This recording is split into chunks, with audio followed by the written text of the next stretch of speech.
Thank you, Mr. Chairman. Thank you, Mr. Secretary, for joining us. Today we're here to discuss the Stark Law and possible solutions for updating the physician self-referral law to continue moving the Medicare program toward being a system that promotes better coordinated care. Stark Law was intended to reduce fraud, waste, and abuse related to physician referrals in all healthcare settings. However, the law is outdated and needs to be modernized. By looking into updating the statute, we've got the opportunity to discuss the way care is delivered today and how we can better serve Americans. This modernization will ensure that we are creating easier access to care for people across the country while also rewarding value within our healthcare system. For rural districts like mine and Mr. Smith's, I represent Eastern Kansas. The Stark Law does present a disproportionately heavy regulatory burden for our hospitals, as you have acknowledged. These rural hospitals have limited patient volume that at times may necessitate the need to share specialists with non-affiliated hospitals. Additionally, there are fewer employees in rural areas, which increases the probability that a physician or a family member may work with an employer that triggers Stark implications.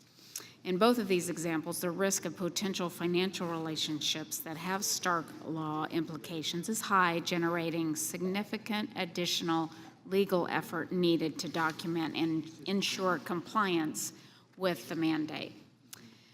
Mr. Secretary, removing unnecessary government obstacles to care coordination is a key priority for the administration, and you've even stated in your comments we need to change the healthcare system so that it puts value and results at the forefront of care, and coordinated care plays a vital role in this transformation.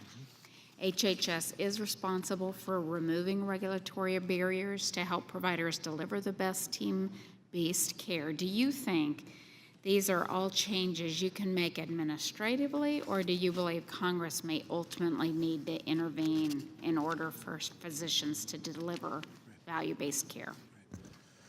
Thank you.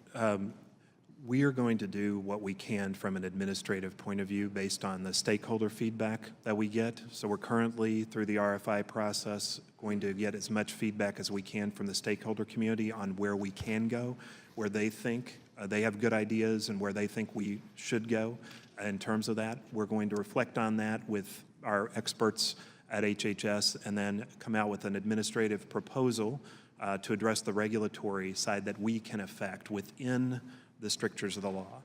I think when we go where we can go and where we think is going to be a positive place from the point of view both of the reflections we have from the community as well as our own, I think we'd be happy to work with you all, provide what assistance we can in where it seems likely that there could be legislative changes that would be positive here that would sort of preserve the core good part of the law, the part that's kind of animating the issue that it was originally intended to fix, which is that where we have undue issues where providers are incentivized to kind of enrich themselves in a inappropriate way, and to maintain that focus on value, because obviously we're moving to a system of value-based care, and that's what we're trying to do. And so it means that we need to keep our eye on all the elements, including the heart of the Stark Law and what it's intended to achieve. So we look forward to working with you all